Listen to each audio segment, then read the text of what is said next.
हमारे सभी दर्शकों को सादर प्रणाम। जय श्री कृष्ण। मुहूर्त देखते समय आज जो स्थिति बता रहा हूँ, छिद्रा तिथियाँ, इनको ध्यान में रखना बहुत ज़रूरी है। कोई भी बड़ा मुहूर्त कर रहे हैं तो छिद्रा तिथियों को देखना बहुत आवश्यक है। अगर इन तिथियों पर ध्यान नहीं देंगे तो फिर मुहूर्त गड़बड़ हो जाएगा, ऐसा ज्योतिष शास्त्र में लिखा है। तो आज छिद्रा तिथियों के बारे में जानकारी आपको मिलेगी। यदि वीडियो पूरा ध्यान से देखेंगे तभी इस विषय को समझ पाएंगे, और ज्योतिष सीखने वाले हैं तो उनको भी यहाँ पर लाभ अवश्य मिलेगा। तो जब भी मुहूर्त देखते हैं, छिद्रा तिथियों पर भी ध्यान देना होता है। हर महीने में छिद्रा तिथियाँ कौन सी होती है और क्या बात ध्यान में रखनी है, क्योंकि छिद्रा तिथि में अगर हम मुहूर्त कर रहे हैं और जो मैं बात बता रहा हूँ उस पर ध्यान नहीं देंगे तो समस्या हो सकती है। तो ज्योतिष शास्त्र में आप जब पंचांग देखते हैं तो पंचांग खरीद कर लाएं। अगर नहीं है आपके पास, पंचांग खोल कर देखते हैं तो उसमें दो पक्ष लिखे हुए होते हैं, कृष्ण पक्ष, शुक्ल पक्ष। या किसी पंचांग में पहले शुक्ल पक्ष लिखा हुआ मिलेगा। अमांत पंचांग होगा तो सबसे पहले शुक्ल पक्ष, फिर कृष्ण पक्ष लिखा हुआ होगा। लेकिन कोई न कोई महीना जरूर लिखा हुआ होगा ऊपर, कार्तिक मास है, चैत्र मास है, जो भी महीना है। तो अब आप ध्यान से सुने, मैं पुस्तक में क्या लिखा है उसको पढ़ के सुना रहा हूँ। हर महीने, कोई भी महीना, हिंदू महीना, चैत्र, वैशाख, ज्येष्ठ, आषाढ़, इन महीनों को देखना है। इसमें तिथियां आप जानते ही हैं। प्रतिपदा से लेकर अमावस्या तक 15 तिथियां तो ये हुई। फिर प्रतिपदा से लेकर पूर्णिमा तक 15 तिथियां वो और होती है। कुल 30 तिथियां होती है एक महीने में, शुक्ल पक्ष और कृष्ण पक्ष। चाहे कोई भी पक्ष हो, क्या लिखा है शास्त्र में, चाहे कृष्ण पक्ष हो चाहे शुक्ल पक्ष हो, चतुर्थी तिथि, चौथ अर्थात चतुर्थी तिथि, छठ तिथि, षष्ठी, अष्टमी, नवमी, द्वादशी और चतुर्दशी, ये 6 तिथियां जो है दोनों पक्ष की छिद्रा कहलाती है, छिद्रा तिथियां कहलाती है। अब क्या लिखा है आगे, तथा शुभ कार्यों में इनका परित्याग ही अपेक्षित है। तो जितने भी शुभ काम आप कर रहे हैं, शुभ मुहूर्त कर रहे हैं, तो दोनों पक्ष की, अब पूरा वीडियो ध्यान से देखेंगे तभी समझ पाएंगे। अगर आप केवल इतना ही सुनेंगे और इस वीडियो को बंद कर देंगे तो फिर आपको पूरी बात समझ में नहीं आएगी। इसमें आगे और भी बात लिखी है, उसको पूरा सुनने के बाद ही वीडियो बंद करें। शुभ कार्यों में इन तिथियों का त्याग कर दें, ऐसा लिखा है। पहले तो ये लिखा है कौन सी तिथियां, चतुर्थी, षष्ठी, अष्टमी, नवमी, द्वादशी और चतुर्दशी। 3 तिथियां तो वैसे भी रिक्ता तिथियां, चौथ, नम और चौदस। चतुर्थी, नवमी और चतुर्दशी ये तो वैसे भी रिक्ता तिथियां, इनके बारे में तो वैसे भी मना किया गया है। लेकिन बहुत सी बार आप देखेंगे कि पंडित जी आपको मुहूर्त दे रहे हैं चतुर्थी में, या नवमी में मुहूर्त दे रहे हैं, या चतुर्दशी तिथि में मुहूर्त दे रहे हैं, या द्वादशी तिथि में मुहूर्त दे रहे हैं, या षष्ठी तिथि में भी मुहूर्त दे रहे हैं। फिर क्या उस तिथि में हमें मुहूर्त नहीं करना चाहिए? तो फिर आगे क्या लिखा है इन्होंने, इसको भी ध्यान से पूरा सुने। पहली बात तो यह लिख दी कि हर पक्ष की, चाहे कृष्ण पक्ष हो चाहे शुक्ल पक्ष हो, चतुर्थी, षष्ठी, अष्टमी तिथि, नवमी तिथि, द्वादशी तिथि और चतुर्दशी तिथि, 4, 6, 8, 9, 12 और 14, ये जो नंबर लिखे हुए हैं, ये तिथियां जो है इनको छोड़ दें, इनका त्याग कर दें। अगर शुभ मुहूर्त कर रहे हैं तो इन तिथियों को ना लेवें, ये लिखा है। लेकिन अब इसमें परिहार क्या लिखा है उसको भी ध्यान से सुने। इसमें लिखा है कि ये जो तिथियां हैं जो यहाँ पर बताई है, इनके शुरुआत की आदिम घटियां लिखी है। आदिम घटियां, आदिम का अर्थ होता है शुरू की, अंत अर्थात बाद वाली, आदि यानी शुरू वाली घटियां त्याग कर शेष घटियों का प्रयोग किया जा सकता है। कहने का मतलब, जो ये तिथियां हैं, ये जहाँ से शुरू हो रही है, शुरुआत की जो घटियां, जिस तिथि में जो घटियां लिखी हुई है, उन घटियों को छोड़ देवें और उसके बाद वाली घटियों में शुभ कार्य कर सकते हैं। अब इसको कैसे समझें?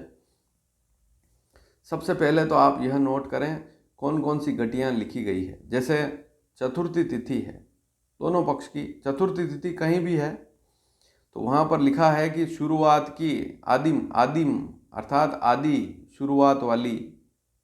जैसे मान लीजिए 12 बज चुके हैं, जैसे उदाहरण से समझ लीजिए 12 बज चुके हैं, अब 12 से 1 पूरा 1 घंटा है, तो आदि अर्थात शुरुआत के 10 मिनट छोड़ने हैं, तो 12 बजे से लेकर 12:10 का समय छोड़ना है, ऐसे भी समझ सकते हैं। तो इसने क्या लिखा है तिथियों के बारे में कि चतुर्थी तिथि जो है जहाँ से शुरू हो रही है वहाँ से लेकर 8 घटी या घड़ी छोड़ दें, उसके बाद वाली घड़ियाँ शुभ है। अब पूरा समझाऊंगा, इस वीडियो को पूरा ध्यान से देखें, घटी भी समझाऊंगा मैं आपको, घटी क्या होती है कैसे देखते हैं। तो चतुर्थी तिथि की शुरुआत की 8 घटियां छोड़ दें। छठ तिथि है, षष्ठी तिथि है तो शुरुआत की 9 घटियां छोड़ दें। अष्टमी तिथि है तो शुरुआत की 14 घटियां छोड़ दें, नोट कर लें चाहें तो। नवमी तिथि है तो शुरुआत की 25 घटी छोड़ दें। द्वादशी तिथि है तो शुरुआत की 10 घटियां छोड़ दें।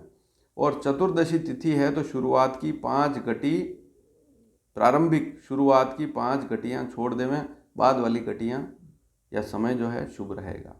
अब इसको कैसे समझें, इसको समझें कैसे, घटियां कैसे समझेंगे, क्योंकि बहुत से ऐसे दर्शक हैं जिनके लिए तो नया विषय है। अब इसको ध्यान से समझें। एक नक्षत्र या एक तिथि या एक वार भी हम देखते हैं तो 24 घंटे चलता है। सूर्योदय से सूर्योदय तक एक वार चलता है, इस बात को आप नोट कर लें। एक सूर्योदय से लेकर, जैसे आज का सूर्योदय का समय जो है आपके शहर में, और कल का जो सूर्योदय है वहाँ तक वार चलेगा। वार कभी भी रात को नहीं बदलता है, लेकिन नक्षत्र और तिथि कभी भी लग सकते हैं। तो तिथि की बात हो रही है तो चतुर्थी तिथि है, मान लीजिए उदाहरण से समझें, चतुर्थी तिथि को मना किया है। अब चतुर्थी तिथि कभी भी लग सकती है। चतुर्थी तिथि दिन भर में कभी भी लग सकती है। सुबह 4 बजे भी लग सकती है, सुबह 3 बजे भी लग सकती है, दोपहर 12 बजे भी लग सकती है, शाम को 4 बजे भी लग सकती है, सुबह 10 बजे भी लग सकती है, रात को 8 बजे भी लग सकती है, रात को 12 बजे भी लग सकती है, रात को 9 बजे भी लग सकती है, रात की 9:30 बजे भी लग सकती है। तो ये बात पहले लिख लें, मैं कहीं नोट कर लें। कोई भी तिथि कभी भी शुरू हो सकती है, लेकिन ख़त्म कब होगी, समाप्ति कब होगी तिथि की? लगभग 24 घंटे। अब यह भी चंद्रमा पर निर्भर करेगा। चंद्रमा की गति तेज है तो तिथि जल्दी समाप्त हो जाएगी, 24 घंटे से कम समय में ही वह तिथि समाप्त हो जाएगी। यह सारी स्थिति चंद्रमा पर निर्भर है। चंद्रमा पृथ्वी के चक्कर काट रहा है, उससे हम तिथि का ज्ञान करते हैं। हालांकि इसमें सूर्य का भी योगदान है, लेकिन चंद्रमा की गति, विशेष बात तो यही है, सूर्य और चंद्रमा के बीच की दूरी को ही हम तिथि कहते हैं। 12 डिग्री का जो अंतर है, एक तिथि 12 डिग्री बराबर 24 घंटे, तो लगभग 24 घंटे होते हैं। तिथि का मान लगभग 24 घंटे होता है, लेकिन रोज़ तो ऐसी स्थिति नहीं होती। कभी 23 घंटे कुछ मिनट होते हैं, कभी 24 घंटे और 5 मिनट हो गए, कभी 25 घंटे भी हो गए, कभी 26 घंटे भी होते हैं, या 26 घंटे से कुछ अधिक मिनट भी होते हैं। तो तिथि का मान फिक्स नहीं होता है कि 24 घंटे ही चलेगा। अब जैसे मान लीजिए चतुर्थी तिथि, उदाहरण से समझे, आज सुबह 10 बजे लगी। बहुत सी बार आप YouTube पर भी सुनते हैं, सुबह 10 बजे लगी तिथि चतुर्थी आज, और कल दिन में 12 बजे समाप्त हुई। कहने का मतलब वो 26 घंटे चली।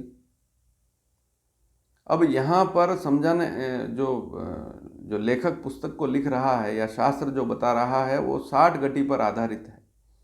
कि अगर, जैसे मैंने आपको बताया कि चतुर्थी तिथि की शुरुआत की 8 घटी अशुभ है, षष्ठी तिथि की शुरुआत की 9 घटी अशुभ है, इसी प्रकार से अष्टमी की शुरुआत की 14 घटी, नवमी की शुरुआत की 25 घटी, द्वादशी की शुरुआत की 10 घटी और चतुर्दशी तिथि की शुरुआत की 5 घटी अशुभ है। तो यहाँ लेखक का लिखने का मतलब यही है कि अगर वह तिथि 60 घटी अर्थात 24 घंटे है तब यह नियम लागू होगा। अब घटी को कैसे समझें?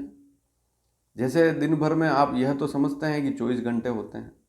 अब 1 घंटे में कितने मिनट होते हैं? 60 मिनट होते हैं। 1 मिनट में 60 सेकंड होते हैं।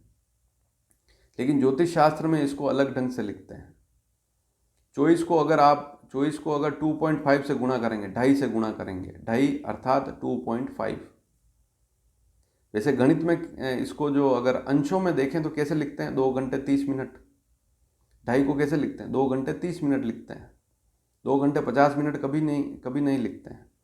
लेकिन दशमलव में लिखेंगे, पॉइंट में, तो 2.5 लिखेंगे। तो 24 घंटों को 2.5 से गुणा करेंगे तो 60 घटी हो जाएगी। तो यहाँ घटियों में समझाते हैं पंचांग को, यहाँ पर घंटे नहीं लिखते हैं। आगे घंटे भी आजकल तो पंचांगों में सारी स्थितियाँ आ रही है, इतनी बजे तिथि शुरू हो रही है, इतनी बजे समाप्त हो रही है। तो अगर कोई तिथि 24 घंटे तक चल रही है अर्थात वह 60 घटी तक चलेगी, इसका मतलब 60 घटी हो गई। एक घटी जो होती है, एक घटी में 24 मिनट होते हैं, यह भी नोट कर लीजिए। एक घटी में 24 मिनट होते हैं। अब 24 मिनट को 60 से गुणा कर दो तो 24 घंटे हो जाएंगे। एक घटी 24 मिनट, 2 घटी 48 मिनट और 2.5 घटी 1 घंटा होता है। एक घटी में वापस 60 पल भी होते हैं, उसको भी आप चाहें तो नोट कर सकते हैं। हालांकि ज्योतिष शास्त्र में सारी बातें लिखी हुई है, लेकिन मोटा मोटा अंदाज यही है कि एक घटी जो है उसमें 24 मिनट होते हैं, 2 घटी में 48। ऐसे आप गणना करते जाएंगे तो 60 घटी बराबर 24 घंटे होते हैं। तो लेखक ने लिखा है कि यदि कोई तिथि 60 घटी है, तो जैसे चतुर्थी का हमने उदाहरण लिया कि शुरुआत की 8 घटी अशुभ है। लेकिन अब यहाँ समझने वाली बात एक और है महत्वपूर्ण, इस विषय पर ध्यान जरूर देवें कि यदि कोई तिथि, जैसे मान ले चतुर्थी आज 10 बजे शुरू हुई और कल दोपहर 12 बजे समाप्त हुई, तो वो तो 60 घटी से भी ज़्यादा हो गई। 60 घटी से भी ज़्यादा हो गई, वहाँ पर 2 घंटे और बढ़ गए। तो 2 घंटे का मतलब क्या हुआ? यहाँ पर 10 बज रही है और कल 12 बज रही है, 24 घंटे से ज़्यादा हो गए, 26 घंटे हो गए, 2 घंटे बढ़ गए। तो 1 घंटे का मतलब 2.5 घटी और 2 घंटे का मतलब 5 घटी। तो 60 की जगह 65 घटी का मान हो गया एक तिथि का, उस दिन स्पेशल, अगर मान लीजिए किसी दिन को देख रहे हैं। अब यहाँ पर लेखक कह रहा है यदि 60 घटी है तो उसमें से 8 घटी को छोड़ना है, लेकिन 65 है तो फिर क्या करेंगे? मान लीजिए प्रतिदिन तिथि 24 घंटे तो रहती नहीं, कभी ज़्यादा भी रहती है। अब 8 घटी, यहाँ पर 8 घटी लिखी है, चतुर्थी तिथि 8 घटी शुरुआत की अशुभ है। तो यह 24, अगर 8 घटी है तो 1 घटी का मतलब 24 मिनट हुए, तो 8 घटी से इसका गुणा कर लीजिए, आपको पता लग जाएगा। 7.5 घटी में 3 घंटे होते हैं, 2.5 घटी का 1 घंटा, 7.5 घटी मतलब 3 घंटे, और फिर आधी घटी और बची तो 12 मिनट और हो गए। तो 3 घंटे 12 मिनट का समय होता है अगर 24 घंटे की तिथि हुई तो। और अगर 26 की हो गई तो फिर यहाँ बढ़ जाएगा यह मान, ये 8 घटी जो लिखी हुई है ये बढ़ जाएगी। कुल मिलाकर समझाने का बात यही है कि यहाँ पर आपको त्रैराशिक पद्धति काम में लेनी होगी। जब हम चौथी या 5वीं क्लास में पढ़ाई की होगी तब वहाँ पर एक गणित का विषय आता है कि इतने घंटे में इतना चलेगा तो इतने घंटे में कितना चलेगा। तो यहाँ नियम क्या, सूत्र क्या लागू होगा कि 60 घटी में चल रहा है, 60 घटी का मतलब है 8 घटी। अगर तिथि 60 घटी है तो उसकी 8 घटी अशुभ है शुरुआत की, और तिथि अगर 60 घटी से ज़्यादा है तो फिर क्या होगा? मान लीजिए किसी दिन 65 घटी हो गई तिथि, तो क्या होगा? वैसी स्थिति में उसका 65 से गुणा करना पड़ेगा। तो सूत्र क्या लगेगा? 8/60, 8 में 60 का भाग देंगे और उसको 65 से गुणा करेंगे, तो वहाँ घटी एग्जैक्ट आ जाएगी कि शुरुआत की कितनी घटी अशुभ रहेगी। तो यह सूत्र त्रैराशिक पद्धति काम में लेनी पड़ेगी। मान लीजिए किसी दिन 61 घटी है तो फिर क्या करेंगे?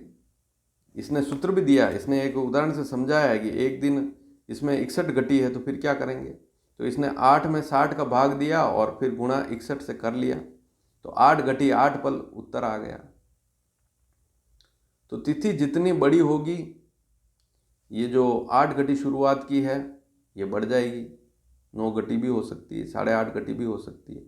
और तिथि का मान यदि कम है, मान लीजिए 60 घटी से कम है, 59 घटी है, 58 घटी है, तो वहाँ पर भी सूत्र वही लगेगा, 8/60 तो लिखना ही है और फिर गुणा उस घटी से कर लेना है।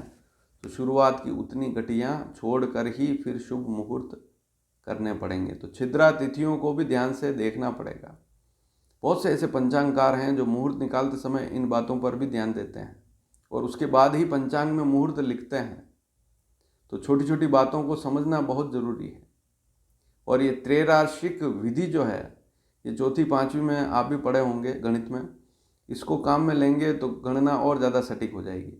हर तिथि में 8 घटी शुरू की नहीं लेनी, 8 घटी तो उसने लिखी है 60 घटी पर। बहुत से गणित के जानकार हैं, उनको तो समझ में आ गया होगा कि 24 घंटे में से अगर 24 घंटे की तिथि है तो 8 घटी का मतलब कितना बताया मैंने आपको, 3 घंटे और 12 मिनट। तो 24 घंटे पर 3 घंटे 12 मिनट है। अगर तिथि का मान 25 घंटे हो जाएगा तो ये 3/12 का बढ़ जाएगा। और 24 घंटे से कम छोटी तिथि है, कम तिथि का मान कम है तो घट जाएगा। आजकल पंचांगों में तो तिथि का घड़ी का समय भी लिखा हुआ होता है, स्टैंडर्ड घड़ी, आपके हाथ में जो घड़ी का टाइम है वह लिखा हुआ होता है कि आज ये तिथि इतनी बजे प्रारंभ हो रही है और अगले दिन इतनी बजे समाप्त होगी। उससे आप एग्जैक्ट घंटे निकाल सकते हैं। तो घंटे से भी आप सूत्र निकाल सकते हैं, लेकिन उसमें आपको फिर 3 घंटे और जैसे चतुर्थी के बारे में मैंने समझाया 8 घटी है, अलग अलग तिथियों में अलग अलग घटियाँ हैं, उनको अलग अलग लेना पड़ेगा। ये केवल उदाहरण से समझा रहा हूँ। तो चतुर्थी में 8 घटी है तो 3 घंटे 12 मिनट हुए, 3 घंटे 12 मिनट में 24 का भाग देना पड़ेगा। फिर उसमें 3 डिग्री, आपके पास अगर साइंटिफिक कैलकुलेटर है तो 3 डिग्री, फिर उसमें 12 डिग्री अपॉन फिर उसमें 24 का भाग देंगे और फिर उन घंटों से गुणा करेंगे जितने घंटे की वह तिथि है। उसमें एग्जैक्ट घंटे आ जाएंगे। इस तिथि के शुरुआत के इतना समय जो है अपने को छोड़ना है, उसको छोड़ने के बाद ही मुहूर्त करना है। लेकिन मोटा मोटा अंदाज यही है कि 3 घंटे और 12 मिनट तो छोड़ने ही हैं अगर चतुर्थी तिथि है तो। अब इसके अलावा छठ तिथि लिखी, उसकी शुरुआत की 9 घटी लिखी है। 9 घटी का मतलब क्या हो गया, 10 घटी के 4 घंटे होते हैं, 2.5 घटी का 1 घंटा, 5 घटी बराबर 2 घंटे, 7.5 घटी में 3 घंटे और 10 घटी में 4 घंटे होते हैं। अब 9 घटी ही है, 1 घटी कम है, 1 घटी में 24 मिनट कम हो गए, 4 घंटे में से 24 मिनट कम हो गए। तो इस प्रकार से गणना करना है। जैसे अब अष्टमी में 14 घटी लिखी शुरुआत की, प्रारंभिक शुरुआत की, तो वहाँ पर 14 घटी का मतलब 15 घटी मतलब 6 घंटे होते हैं। अब उसमें से 1 घटी कम कर दी, 24 मिनट घटा दिए, 6 घंटे में से 24 मिनट घटा दो तो स्थिति आ जाएगी। तो ये गणित काम में लेनी है। अब जैसे नवमी तिथि में शुरुआत की 25 घटी लिखी, इसमें ज़्यादा समय लिखा है नवमी तिथि में, तो 25 घटी का मतलब कितना होता है, 4 और 4 8 10 घंटे होते हैं शुरुआत के। तो नवमी तिथि जहाँ से शुरू हो रही है वहाँ से लेकर 10 घंटे तो छोड़ने ही हैं, उसके बाद शुभ कार्य करें। द्वादशी तिथि है तो 10 घटी लिखी है शुरुआत की, अर्थात 4 घंटे एग्जैक्ट हो गए। चतुर्दशी तिथि 14 तिथि लिखी है, जैसे अभी आप दीपावली पर भी चतुर्दशी तिथि आएगी, रूप चतुर्दशी। अब चतुर्दशी तिथि कब लग रही है उसको देखना जरूरी है, वो एक दिन पहले ही लग जाएगी। तो जहाँ से शुरू हो रही है वहाँ से शुरुआत की 5 घटी छोड़नी है। 5 घटी का मतलब होता है 2 घंटे, लगभग 2 घंटे शुरू के छोड़ दें, उसके बाद वाले समय में आप शुभ मुहूर्त कर सकते हैं। तो आज आपने एक बड़े विषय को जाना है, छिद्रा तिथियाँ। इनको भी ज्योतिष शास्त्र में देखा जाता है और जब भी मुहूर्त देखते हैं तो इस समय को टालना पड़ता है। कम से कम इस समय को टाल दें और अन्य समय में आप काम कर सकते हैं। पंचांगकार मुहूर्त देते हैं इन तिथियों में, ऐसा बिल्कुल नहीं है कि इसमें मुहूर्त नहीं देते हैं, बिल्कुल देते हैं, लेकिन इस समय को भी वे बहुत से ऐसे पंचांग हैं जो काट देते हैं। उस समय को काटने के बाद ही अच्छे मुहूर्त दिए जाते हैं। तो ये वीडियो कैसा लगा, अच्छा लगा हो तो शेयर ज़रूर करें। धन्यवाद। जय श्री कृष्ण।